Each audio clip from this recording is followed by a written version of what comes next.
আজকের ভিডিওতে আমরা সার্বিয়া কাজের ভিসা সম্পর্কিত সবচেয়ে গুরুত্বপূর্ণ কয়েকটি বিষয় নিয়ে আলোচনা করব। আপনি যদি সার্বিয়া কাজের ভিসা আসার জন্য চিন্তা করে থাকেন অথবা সার্বিয়া কাজের ভিসা আসার জন্য ফাইল জমা করে থাকেন, তাহলে ভাই আমি মনে করি আজকের এই ভিডিওটি আপনার জন্য খুবই গুরুত্বপূর্ণ হবে। আমরা সার্বিয়া কাজের ভিসা সম্পর্কিত যে গুরুত্বপূর্ণ বিষয়গুলো নিয়ে আলোচনা করব তার মধ্যে প্রথমে আমরা আলোচনা করব সার্বিয়া বর্তমান সময়ে ভিসা কেমন হচ্ছে এবং ভিসা হতে টোটাল কতদিন পর্যন্ত সময় লাগতেছে।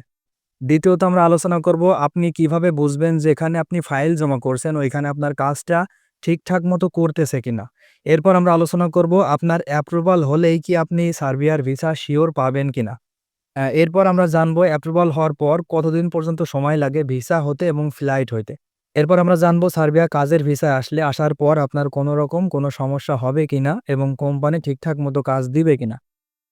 দেখেন, আমরা প্রথমে আলোচনা করব বর্তমান সময়ে সার্বিয়ার কাজের ভিসা কেমন হচ্ছে এবং ভিসা হতে কতদিন পর্যন্ত টোটাল সময় লাগতেছে। দেখেন, বর্তমান সময়ে সার্বিয়ার কাজের ভিসা আলহামদুলিল্লাহ এই মুহূর্তে পর্যন্ত আমি যতটুকু জানি অনেক ভালো ভিসা হচ্ছে। এবং ভিসা হতে আপনার টোটাল ৪ থেকে ৫ মাস পর্যন্ত সময় লাগতেছে, যেটা কন্ট্রাক্টে করতেছে। ঠিক আছে? আপনি যদি কন্ট্রাক্ট ছাড়া ভিসা করেন, সেক্ষেত্রে ৬ মাস থেকে ১ বছর পর্যন্ত সময় লাগতে পারে। এটা আসলে অনেকটা ভাগ্যের ব্যাপার। অনেকে আপনারা কমেন্ট করে জানতে চান যে ভাই আপনারা ফাইল জমা করছেন কিন্তু আসলে ভিসা হতে এবং টোটাল কাজ কমপ্লিট হইতে কতদিন পর্যন্ত সময় লাগতে পারে? তো তাদেরকে বলব যে ভাই এটা আসলে ইউরোপের কাজগুলো সম্পূর্ণ আসলে ভাগ্যের উপর ডিপেন্ড করে। ঠিক আছে? এটা আপনার অ্যাপ্রুভাল হইতে কতদিন সময় লাগবে এবং অ্যাপ্রুভালের পর আপনার স্ট্যাম্পিং হইতে কতদিন সময় লাগবে। এটা অবশ্য আপনার অনেকটাই ভাগ্যের উপর নির্ভর করে। অনেকে আপনারা কমেন্ট করেন যে ভাই আমি অনেকদিন যাবত আমি অ্যাপ্রুভাল পাইছি কিন্তু এখনো পর্যন্ত ভিসা পাই নাই।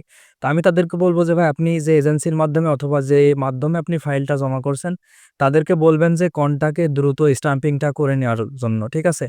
কারণ সার্বিয়াতে কিন্তু বাংলাদেশী অনেক মানুষ ফাইল জমা করছে। অনেক মানুষের ফাইল কিন্তু অলরেডি অনেকদিন যাবৎ পেন্ডিং এ আছে। সেক্ষেত্রে আপনার কাজটা যদি আপনি দ্রুত করতে চান তাহলে অবশ্যই এজেন্সির সাথে কথা বলবেন। যদি আপনার ৳৫০,০০০ থেকে আরো ৳১,০০,০০০ বেশি লাগে, সেটা লাগুক, তবুও আপনি চেষ্টা করবেন দ্রুত কাজটা করে নেওয়ার জন্য। কারণ এমন অনেকেও আছেন যারা কমেন্ট করেন যে ভাই আমি ৩ থেকে ৪ মাস পর্যন্ত হয়ে গেছে, আমি অ্যাপ্রুভাল পাইছি কিন্তু এখন আমার ভিসা স্ট্যাম্পিংটা হয় নাই। তো এইটা আসলে ভাই একটা অস্বাভাবিক বিষয়। ঠিক আছে? কারণ বিগত দিনে কিন্তু অনেকদিন আগে এরকম পজিশনটা ছিল যে এখানে অ্যাপ্রুভাল পাওয়ার পর ভিসা হইতে অনেকদিন পর্যন্ত সময় লাগতো। কিন্তু বর্তমান সময়ে কিন্তু অ্যাপ্রুভাল হইলে আপনার ভিসা হইতে দেখা যাচ্ছে যে স্ট্যাম্পিং হইতে ১ থেকে ১.৫ মাস পর্যন্ত সময় লাগতেছে। তো সেই ক্ষেত্রে আপনারা চেষ্টা করবেন এজেন্সির সাথে ভালোভাবে কথা বলে কন্ট্রাক্টে নেওয়ার জন্য। তাহলে আপনারা ইনশাআল্লাহ দ্রুত স্ট্যাম্পিং সেরে টোটাল কাজ কমপ্লিট করতে পারবেন। ঠিক আছে? তো এই মুহূর্তে পর্যন্ত সার্বিয়ার ভিসা খুবই ভালো হচ্ছে। কিন্তু আগামীতে আসলে কি হবে এটা আসলে আমাদের উপরে নির্ভর করতেছে। যেমন মনে করেন যে আপনারা যারা সার্বিয়াতে নতুন আসেন, তাদের মধ্যে অনেকেই আছেন তারা এসেই আপনারা গেম দেওয়ার জন্য কোম্পানি থেকে চলে যান। তো পরবর্তীতে কিন্তু ওই কোম্পানি আর বাংলাদেশ থেকে কর্মী নিতে চায় না। তো অবশ্যই আপনারা এখানে আসার পর মিনিমাম ১ টা বছর এই কোম্পানিতে কাজ করার চেষ্টা করবেন। ঠিক আছে? তো এরপর আমরা আলোচনা করব আপনি কিভাবে বুঝবেন যেখানে আপনি ফাইল জমা করছেন ওইখানে আপনার কাজটা ঠিকমতো করছে কিনা। দেখেন, এইটা বোঝার জন্য আপনাকে প্রধান যে বিষয়টা লক্ষ্য রাখতে হবে সেটা হলো আপনার ফাইলটা যখন অনলাইন করা হবে তখন আপনি চেষ্টা করবেন এজেন্সির থেকে আইডি এবং পাসওয়ার্ড দিয়ে আপনি নিজে ওয়েবসাইটে ওয়েলকাম টু সার্বিয়া ওই সাইটে গিয়ে আপনি আপনার নিজের আইডি পাসওয়ার্ড দিয়ে আপনার কাজের ধাপগুলো আপনি নিজে চেক করবেন। ঠিক আছে? যখন দেখবেন যে আপনার অ্যাপ্রুভালটা প্রসেসিং এ আছে এবং অ্যাপ্রুভাল হয়ে গেছে যখন বুঝবেন, তখন মনে করবেন যে না আপনার কাজটা ঠিক আছে এবং রিয়েল ভাবে আপনার কাজটা হচ্ছে। তো সেই ক্ষেত্রে আপনি লক্ষ্য রাখবেন, অবশ্যই এজেন্সির সাথে আগে থেকে কথা বলে নেবেন যে ভাই আমাদের কাজটা যখন আপনি করবেন এবং অনলাইন করবেন, তখন আমাদেরকে আইডি এবং পাসওয়ার্ডটা আমাদের কাছে দিবেন। সেই ক্ষেত্রে আমরা যাতে নিজেরা আমাদের কাজের ধাপগুলো আমরা নিজেরা যাতে দেখতে পারি। ঠিক আছে? এইটা আপনারা অবশ্যই লক্ষ্য রাখবেন। এবং যদি আপনাদেরকে এজেন্সি কোনো একটা লিঙ্ক দিয়ে বলে এবং কোনো একটা স্পেসিফিক লিঙ্ক দিয়ে বলে যে আপনি এই লিঙ্কে প্রবেশ করে আপনার আইডি এবং পাসওয়ার্ড দিন, তাহলে দেখবেন আপনার কাজের প্রসেসটা দেখতে পারবেন। তো আপনারা এরকম ফাঁদে পা দিবেন না। অবশ্যই আপনি নিজে আইডি পাসওয়ার্ড নিয়ে ওয়েলকাম টু সার্বিয়া লিখে সার্চ করবেন। ওইখানে যে ১ম ওয়েবসাইটটা পাবেন, ওই ওয়েবসাইটটাতে আপনারা প্রবেশ করে আপনার আইডি পাসওয়ার্ড দিয়ে আপনার কাজের প্রসেসটা দেখতে পারবেন। ঠিক আছে? তো সেই ক্ষেত্রে ওনারা যদি কোনো লিঙ্ক দেয়, সেই লিঙ্কে আপনাদের প্রবেশ করার কোনো প্রয়োজন নাই। যদি রিয়েল ভাবে কাজ করে তাহলে তারা অবশ্যই শুধুমাত্র আইডি এবং পাসওয়ার্ড দিয়ে দিবে। আপনি আপনার জেনুইন যে ওয়েবসাইটটা আছে সেইখানে প্রবেশ করে আপনার কাজের প্রসেসটা আপনি নিজে দেখতে পারবেন। যদি দেখেন যে না আপনার ওই রিয়েল ওয়েবসাইটে আপনার কাজের প্রসেসটা হচ্ছে এবং অ্যাপ্রুভাল হইছে, তাহলে আপনি বুঝবেন যে ভাই আপনার কাজটা ঠিক মতোই চলতেছে। ঠিক আছে? এই বিষয়টা অবশ্যই লক্ষ্য রাখবেন। আচ্ছা, এরপর আলোচনা করব আপনার সার্বিয়ার অ্যাপ্রুভাল হলেই কি আপনি ভিসা পাবেন কিনা? দেখেন, সার্বিয়ার বিষয়টা হচ্ছে যে যদি আপনার অনলাইনে যদি সার্ভারে দেখায় যে আপনার অ্যাপ্রুভাল হয়ে গেছে, তাহলে আপনার ভিসা অ্যাপ্রুভালটাই হইছে। ঠিক আছে? তাহলে অবশ্যই আপনি সার্বিয়ার ভিসা পাবেন। সেটা ১ মাস পরে হোক অথবা ২ মাস পরে হোক। যদি আপনি জেনুইন ওয়েবসাইটে দেখেন যে আপনার প্রসেসিং অ্যাপ্রুভ হইছে, তাহলে আপনি বুঝবেন যে আপনার কাজটা ঠিক আছে এবং আপনি অবশ্যই সার্বিয়ার ভিসাটা পাবেন। সেই ক্ষেত্রে আপনার হয়তোবা ভিসা হতে সময় লাগতে পারে ১ থেকে ১.৫ মাস পর্যন্ত অথবা সর্বোচ্চ ২ মাস পর্যন্ত সময় লাগতে পারে। এটা আসলে অনেকটা ভাগ্যের উপর নির্ভর করে। তবে যদি আপনি কন্টাক্টে করেন তাহলে অবশ্য এর চেয়েও কম সময়ের মধ্যে স্ট্যাম্পিং হওয়া সম্ভব। ঠিক আছে? এই বিষয়টা আপনারা অবশ্যই লক্ষ্য রাখবেন।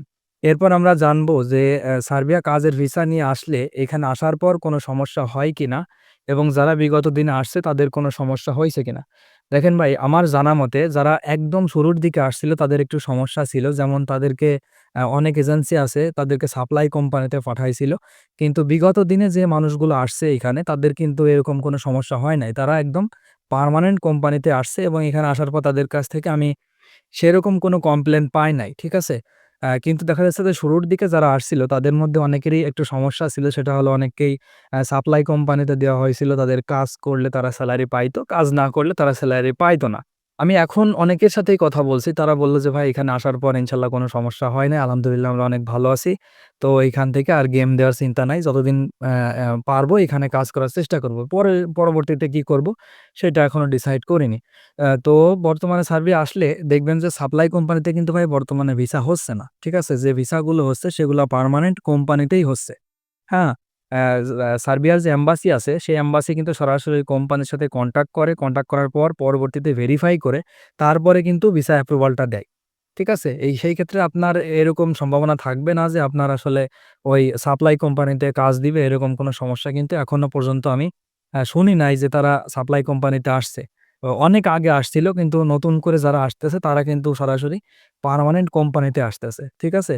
তো আপনাদের এইটা নিয়ে আসলে ইনশাআল্লাহ চিন্তার কোনো কারণ নেই। কারণ বর্তমান ভিসা হচ্ছে সবই পার্মানেন্ট কোম্পানিতে এবং সাপ্লাই কোম্পানির ভিসাগুলো কিন্তু বর্তমানে বন্ধ বললেই চলে। ঠিক আছে?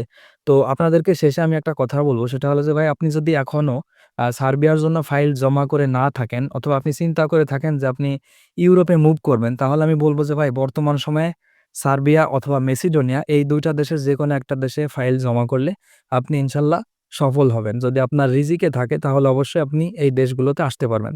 এই দেশগুলো কিন্তু বর্তমান সময়ে ২ টা দেশ বাংলাদেশীদেরকে খুব ভালো ভিসা দিচ্ছে।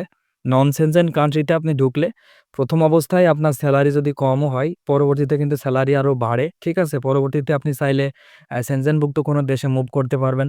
তো আমি বলব যে এখনো যদি আপনারা ইউরোপে আসার চিন্তা করে থাকেন, কিন্তু এখনো কোনো দেশের জন্য ফাইল জমা করেন নাই, তাহলে আমি বলব যে ভাই এই মুহূর্তে আপনারা সার্বিয়ার জন্য অথবা মেসিডোনিয়ার জন্য ফাইলটা জমা করতে পারেন। সেই ক্ষেত্রে আপনার অলমোস্ট যদি আপনি কন্টাক্টে করেন, সেই ক্ষেত্রে আপনার সময় লাগতে পারে দেখা যাচ্ছে যে ৪ থেকে ৫ মাস পর্যন্ত। ঠিক আছে? আর যদি আপনি নরমালি করেন সেই ক্ষেত্রে আপনার সময় লাগতে পারে ৬ মাস থেকে ৮ মাস অথবা হাইয়েস্ট ১ বছর পর্যন্ত সময় লাগতে পারে। তবে এটা আমি বলব যে ভাই আপনার যদি ইউরোপে ঢোকার চিন্তা থাকে, ইউরোপে সেটেল হওয়ার চিন্তা থাকে, তাহলে আপনি ১ম অবস্থায় আপনার বাজেট একটু বাড়তি হইলেও আপনি চেষ্টা করবেন ১ম অবস্থায় নন সেনজেন দেশে ঢোকার জন্য। পরবর্তীতে কিন্তু আপনি সেটেল হইতে পারবেন আপনি অন্যান্য কান্ট্রিতে। আর আরেকটা কথা আপনার জানা জরুরি, সেটা হলো যে ভাই আপনার আগামীতে কিন্তু সার্বিয়া সেনজেন হওয়ার একটা পসিবিলিটি আছে। হয়তোবা সার্বিয়া ২০২৬ অথবা ২৭ সালের দিকে সেনজেন হইতে পারে। ঠিক আছে? তো আপনারা চাইলে কিন্তু এই সুযোগটা কাজে লাগাইতে পারেন। দেখেন যে বিগত দিনে কিন্তু বুলগেরিয়া এবং রোমানিয়া কিন্তু নন সেনজেন ছিল। ঠিক আছে? পরবর্তীতে কিন্তু এগুলাও সেনজেনভুক্ত হইছে। এখন কিন্তু এসব দেশের ভিসা কিন্তু এরকম সহজে পাওয়া যায় না। সেক্ষেত্রে আপনি চেষ্টা করবেন ১ম অবস্থায় আ সেনজেন কোনো কান্ট্রিতে না ঢুকে ও নন সেনজেন কান্ট্রিতে ঢোকার জন্য। সেক্ষেত্রে আপনি সহজে আসতে পারবেন এবং কম টাকায় আসতে পারবেন। পরবর্তীতে আপনি এখান থেকে কিন্তু ইউরোপের অন্যান্য কান্ট্রিতে মুভ করতে পারবেন। তো আপনি চাইলে এই বিষয়টা লক্ষ্য রেখে আপনি এই সুযোগটা চাইলে কাজে লাগাইতে পারেন। তো আপনারা যদি এখনো কোনো দেশের জন্য ফাইল জমা করে না থাকেন, তাহলে আমি বলব যে ভাই ভালো এজেন্সি দেখে, অবশ্যই ভালো একটা এজেন্সি দেখে আপনারা সার্বিয়া অথবা মেসিডোনিয়ার জন্য ফাইল জমা করতে পারেন। সেই ক্ষেত্রে আমি বলব যে আপনারা অবশ্যই ইনশাআল্লাহ রিজিকে থাকলে আপনি অবশ্যই সাকসেস হবেন। তো দর্শক, আজকের এই ভিডিওটি এই পর্যন্তই। আপনার যদি সার্বিয়ার ভিসা সম্পর্কিত কোনো প্রশ্ন থাকে, তাহলে অবশ্যই আপনি কমেন্ট করে জানাতে পারেন। আমি ইনশাআল্লাহ কমেন্টের উত্তর দেওয়ার চেষ্টা করব। আমাদের ভিডিও যদি আপনার ভালো লাগে, তাহলে অবশ্যই আপনি চ্যানেলটি সাবস্ক্রাইব করে রাখতে পারেন। আর যদি ভিডিও ভালো না লাগে, তাহলে অবশ্যই আপনি এভয়েড করতে পারেন।